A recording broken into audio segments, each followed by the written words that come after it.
الحمد لله الذي هدانا لهذا وما كنا لنهتدي لولا أن هدانا الله. اللهم صل على محمد وبارك وسلم. أما بعد،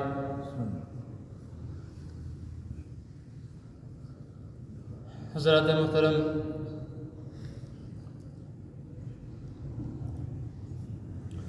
اللہ تعالیٰ نے اس دنیا میں کسی بھی مخلوق کو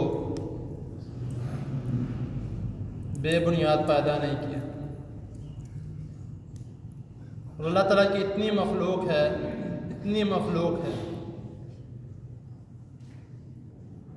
کہ یہ جو اکثر آپ نے کتابوں میں پڑھا ہوگا یا بچوں کو پڑھتے ہوئے سنا ہوگا کہ فلاں سائنٹسٹ نے یہ بتا دیا کہ مچھلیوں کی اتنی مخلوق ہے یا مچھلیوں کی اتنی تعداد ہے، اتنی قسمیں ہیں، پرندوں کی اتنی قسمیں، انسان اس قسم کے ہیں.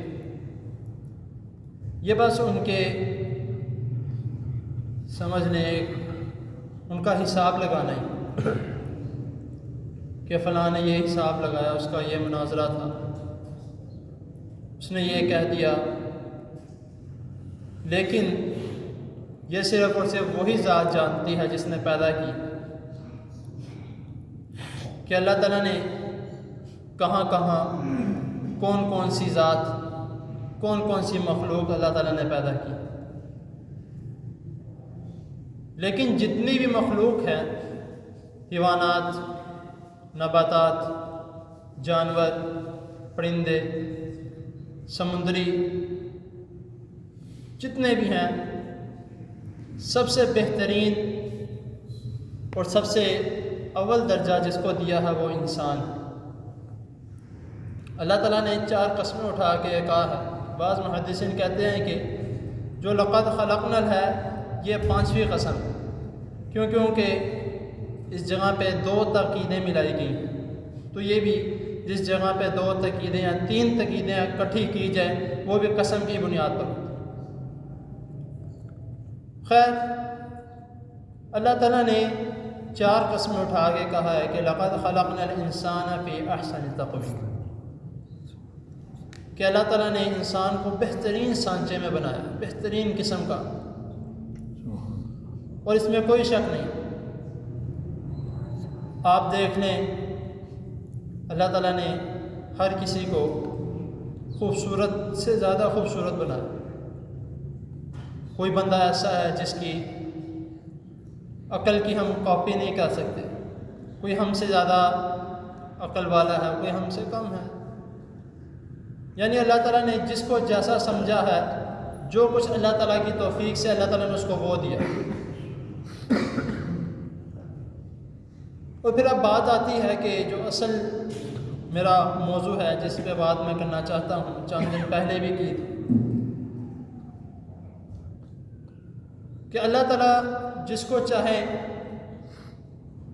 جو مرضی عطا کر دیتے. کسی کو اللہ تعالیٰ بیٹیاں دے دیتے ہیں، کسی کو بیٹے دے دیتے ہیں. اس کے بارے میں اللہ تعالیٰ قرآن جی میں بھی فرماتے ہیں، سورہ شورى میں آیت نمبر 49 اور 50 میں 49-50 اللہ تعالیٰ فرماتے ہیں کہ یَهَبُ لِمَن یَشَاءُ إِنَاثًا وَیَهَبُ لِمَن یَشَاءُ الذُّکُورَ، کہ جس کو میں چاہتا ہوں بیٹیاں دے دیتا ہوں، اور جس کو میں چاہتا ہوں بیٹے دے دیتا ہوں، اور جس کو میں چاہوں أَوْ يُزَوِّجُهُمْ ذُكْرَانًا وَإِنَاثًا، جس کو میں چاہوں دونوں دے دیتا ہوں. اور کچھ تو ایسے ہیں جب تک میں نہ چاہوں ان کو کچھ بھی نہیں دیتا. تو یہ کہنا کہ اکثر معذرت کے ساتھ لوگ دعا جب مانگتے ہیں شادی کے بعد،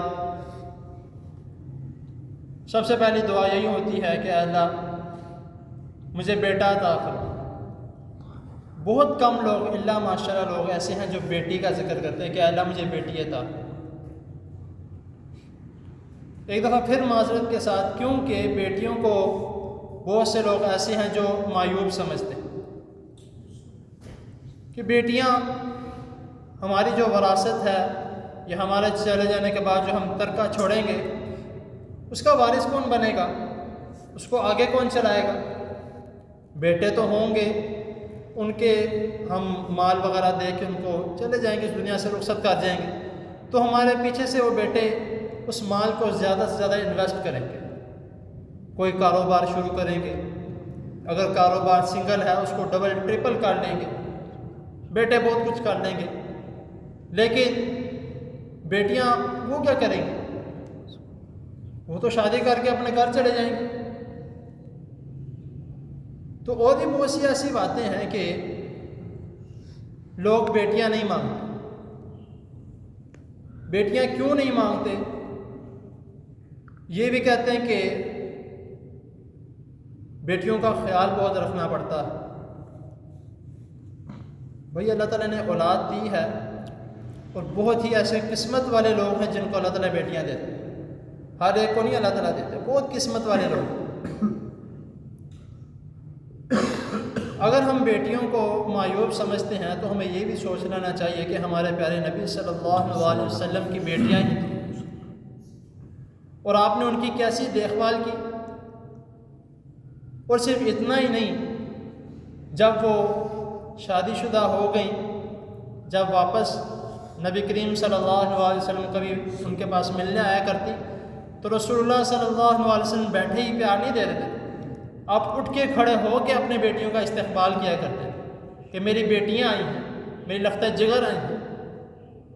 تو ہم نے جہالت کے دور میں ایسا تھا، رسول اللہ صلی اللہ علیہ وسلم کے آنے سے پہلے، کہ لوگ اپنی بیٹیوں کو زندہ درگو کر دیے جاتے تھے، ان کو مار دیتے تھے، ان کو قتل کر دیتے تھے۔ اگر کسی کی بیٹی ہو جانی تو وہ اس کو کچھ اچھا نہیں سمجھتے تھے کہ بیٹی ہو گئی، اب کیا کریں گے، بدنامی ہوگی۔ یہ اس وقت کی بات ہے، لیکن آج بھی معذرت کے ساتھ ایسا ہی ہمارا معاشرہ چل رہا ہے۔ ہم اب بھی بیٹیوں کو، بیٹی ہوتی ہے تو ہم خاموشی سے اس کا نام بھی رکھ دیتے ہیں، اس کا عقیقہ بھی کر لیتے ہیں، کوئی چند مہمان بلا لیے رشتہ دار بس۔ لیکن جب بیٹا ہوتا ہے، دکان پہ جانا، میرا بیٹا ہوا ہے، یہ لو مٹھائی کھاؤ، رشتہ دار جن کو جانتے بھی نہیں ہیں، آگے سے آگے رشتہ دار ان کو بھی بتانا ہے کہ میرا بیٹا ہوا ہے۔ بہت زیادہ خوشی ہوتی ہے ہمیں، ہمارا بیٹا ہوا۔ بھئی وہ بھی اللہ تعالیٰ کی دین ہے، یہ بھی اللہ تعالیٰ کی دین ہے۔ خوشی منانی ہے، خوشی کا اظہار کرنا ہے تو دونوں کا ایک طریقے سے کیا جائے۔ ہم یہ کہتے ہیں کہ بیٹا بیٹی سے زیادہ اس کی ویلیو ہے، قطعاً نہیں۔ اس کی میں چھوٹی سی مثال یہ دے دوں کہ اکثر بیٹے والدین کو چھوڑ جاتے ہیں، شادی ہو گئی، اگر بیگم ٹھیک ہے، بہو جو ہے وہ ان کی ٹھیک ہے تو ادھر رہے گی، ورنہ وہ لے کے نکل جاتی ہے، دوسرا گھر بنا لیا۔ اگر دوسرا گھر بنا بھی لیا یا والدین نے خود بنا کے دے دیا کہ بیٹا تمہاری شادی ہو گئی ہے، تم اچھے طریقے سے رہو، تو بہت کم لوگ، 1% لوگ ایسے ہوتے ہیں جو واپس اپنے والدین کو ملنے آتے ہیں، ورنہ کوئی بھی نہیں آتا۔ وہ کہتے ہیں ہمارے پاس اپنا ٹائم نہیں ہے، ہم جا کے والدین کو کیا ٹائم دیں۔ والدین 7 بچوں کو، 10 بچوں کو، 5 بچوں کو سنبھال لیتے ہیں، لیکن وہ 7، 10، 5 بچے ایک والدین کو نہیں سنبھال سکتے۔ لیکن اگر اسی کے الٹ برعکس دیکھا جائے، بیٹیاں وہ نہیں اپنے والدین کو چھوڑ کے جاتی۔ والدین پریشان ہیں، وہ بیٹی آٹومیٹکلی بار بار پوچھے گی کیا ہوا ہے، مجھے بتائیں کیا بات ہو گئی ہے، آپ بہت زیادہ پریشان ہوئے ہیں یا آپ تکلیف میں ہیں، مجھے بتائیں میں آپ کی پریشانی دور کروں۔ بیٹے کرتے ہیں بہت کم، الا ماشاءاللہ، جس طرح میں نے کہا کہ 1% بیٹے ایسے ہیں جو اس طرح کرتے ہیں۔ تو ہمیں خیال کرنا چاہیے۔ ہمیں چند 2 حدیثیں وہ میں سنا دوں، پھر بات کو انشاءاللہ تعالیٰ مکمل کرتا ہوں۔ رسول اللہ صلی اللہ علیہ وسلم نے فرمایا، بخاری کی حدیث ہے، نبی کریم صلی اللہ علیہ وسلم فرما رہے ہیں کہ حضرت عائشہ رضی اللہ تعالیٰ عنہ اس حدیث کو بیان کرتی ہیں کہ وہ فرماتی ہیں کہ ایک دفعہ اس طرح ہوا کہ میں بیٹھی ہوئی تھی تو ایک عورت اپنی 2 بیٹیوں کو اٹھا کے میرے پاس آئی کہ قریب تھی، کچھ مانگنے کے لیے، کچھ لینے کے لیے آئی. تو میرے پاس ایک کھجور کا ٹکڑا تھا، زیادہ نہیں تھا. میں نے اس کو دے دیا کہ جاؤ یہ کھا لو، چلو تھوڑا بہت گزارا ہو جائے گا. اس عورت نے کیا کیا، اس کھجور کے 2 پیس کیے، ایک اپنی ایک بیٹی کو دے دیا، ایک پیس اپنی دوسری بیٹی کو دے دیا. وہ عورت پھر بھوکھی رہ گئی. تو حضرت عائشہ رضی اللہ تعالیٰ عنہ نے یہ معاملہ دیکھا. تو جب رسول اللہ صلی اللہ علیہ وسلم تشریف لائے تو حضرت عائشہ رضی اللہ تعالیٰ عنہ نے یہ سارا واقعہ نبی کریم صلی اللہ علیہ وسلم کے سامنے رکھا. تو آپ صلی اللہ علیہ وسلم فرماتے ہیں کہ کسی بھی شخص نے، کسی بھی والدین نے اپنی بیٹیوں کے لیے معمولی سی بھی تکلیف سے ہی اللہ تعالیٰ اس کو جہنم سے آزاد کر دے. اب یہ کس کے بارے میں ذکر کیا جا رہا ہے؟ بیٹیوں کے بارے میں ذکر کیا جا رہا ہے. یہ صرف معمولی سی تکلیف. معمولی سی کیا ہوگی؟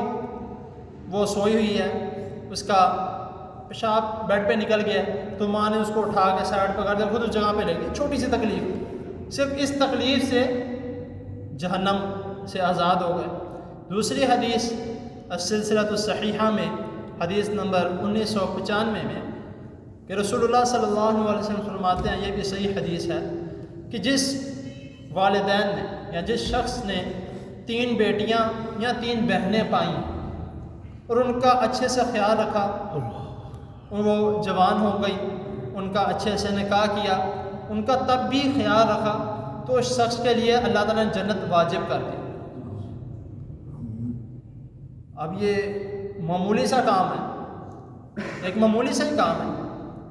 جس طرح بندہ خود پال رہا ہے، خود بھی کھا پی رہا ہے، اپنی بہنوں کو یا اپنی بیٹیوں کو بھی ساتھ لے کر چلے، کیا خوبصورت منظر ہو جائے گا، کیا خوبصورت نظارہ. بیٹی تو جنت میں جائے گی، ساتھ اپنے باپ کا بھی ہاتھ لے کر جائے گی. تو لیکن جس طرح میں نے کہا کہ اینڈ پہ سورۃ تکویر کی کچھ چند آیات، وَإِذَا النُّفُوسُ زُوِّجَتْ وَإِذَا الْمَوْءُودَةُ سُئِلَتْ بِأَيِّ ذَنبٍ قُتِلَتْ.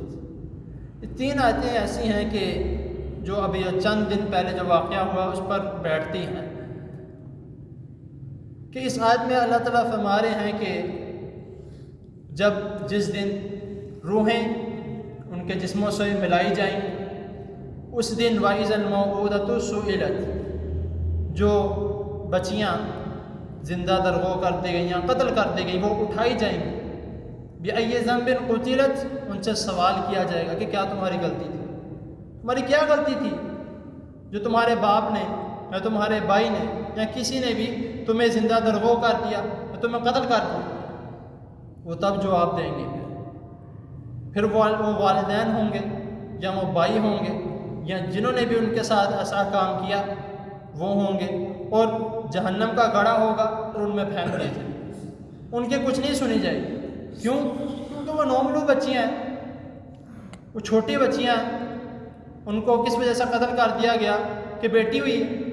ابھی چند دن پہلے جو میاں والی میں جو واقعہ ہوا وہ بھی اسی طرح ہے. وہ شخص کہتا ہے، اسے پوچھا گیا، اس نے اپنی 7 دن کی بیٹی کو 4 یا 5 گولیاں مار کے اس کو مار دیا، قتل کر دیا. وہ کیا، اس کی کیا سزا تھی، یا اس نے بچی نے کیا کہا تھا؟ اس نے بس یہ غلطی کی کہ اس گھر میں آ کے پیدا ہو گیا، اس کو مار دیا گیا.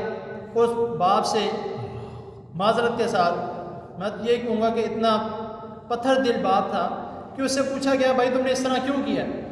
وہ کہتا ہے کہ میری سب سے پہلے بیٹی میرے گھر، یعنی کہ سب سے پہلی جو بھی اولاد ہوئی میرے گھر بیٹی پیدا ہوئی. مجھے اس بات کا غصہ آ گیا کہ چلو بیٹا ہوتا تو میں اس کے نام کچھ کر دیتا، یہ کر دیتا. بیٹی پیدا ہوئی، مجھے اچھا نہیں لگے، میں نے مار دی. چھوٹی سی بات کر کے باپ فارغ ہو گیا.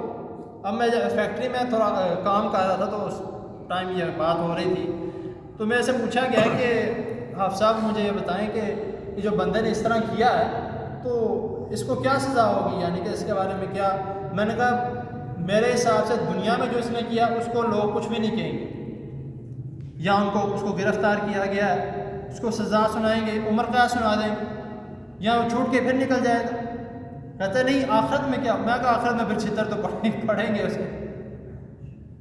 پھر ہمیں خیال رکھنا چاہیے اور خاص طور پہ بیٹیوں کو تکلیف نہیں دینی چاہیے، بھائیوں کو تکلیف نہیں دینی چاہیے، بہنوں کو تکلیف نہیں دینی چاہیے۔ جو بھی کوئی مسئلہ مسائل ہو، جو بھی کوئی معاملہ ہو، اچھے طریقے سے اچھے انداز سے اس کو سلجھانا چاہیے۔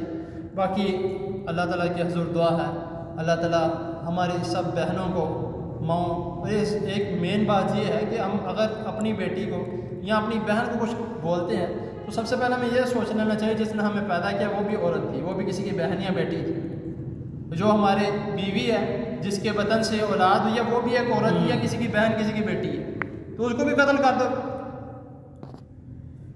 ہمیں سوچنا چاہیے، خیال کرنا چاہیے۔ باقی اللہ تعالیٰ کی حضور دعا ہے اللہ تعالیٰ ہمیں صحیح دین کو سمجھنے کی، اس پر عمل کرنے کی توفیق عطا فرمائے۔ جو بھی بہنیں اپنے گھروں میں ہیں اللہ تعالیٰ ان کو سلامت رکھے، ان کے نصیب اچھے کرے۔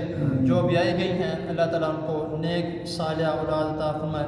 اور جب بھی نیا جوڑا یا شادی شدہ ہو یا آپ کسی جوڑے کو شادی شدہ دیکھیں اس کو صرف یہی دعا دیں کہ اللہ تعالیٰ آپ کو اولاد دے، یہ نہ کہ بیٹا دے یا بیٹی دے۔ اس کو یا یہ کہیں کہ اگر نصیحت کرنی ہے تو یہ دعا پڑھے رب حب لی من الصالحین کہ اللہ مجھے نیک اولاد عطا فرما، نیک اولاد عطا فرما، کیونکہ نیک اولاد بہت بڑی نعمت ہے۔ تو بزرگ بیٹھے ہیں، اس دن بھی میں نے یہ بات کہی تھی کہ یہ کہتے ہیں کہ اولاد 3 قسم کی، یعنی کہ 3 ٹائپس اس میں موجود ہونی چاہیے۔ نمبر 1 نیک ہو، نمبر 2 فرما بردار ہو، نمبر 3 لائق ہو۔ اگر ان میں سے کسی ایک چیز کی بھی کمی ہے وہ ہمارے لیے نقصان ہو سکتا ہے یا فتنہ ہو سکتا ہے۔ اس طرح اگر نیک نہیں ہے تو ظاہری سی بات ہے برائی کی طرف چلا جائے گا، فرما بردار بھی ہوگا، لائق بھی ہوگا، لیکن برائی کی طرف چلا جائے گا۔ اگر نیک ہے لائق نہیں ہے تو اسکول میں یا کوئی کچھ بھی پڑھے گا وہ بھی پریشانی۔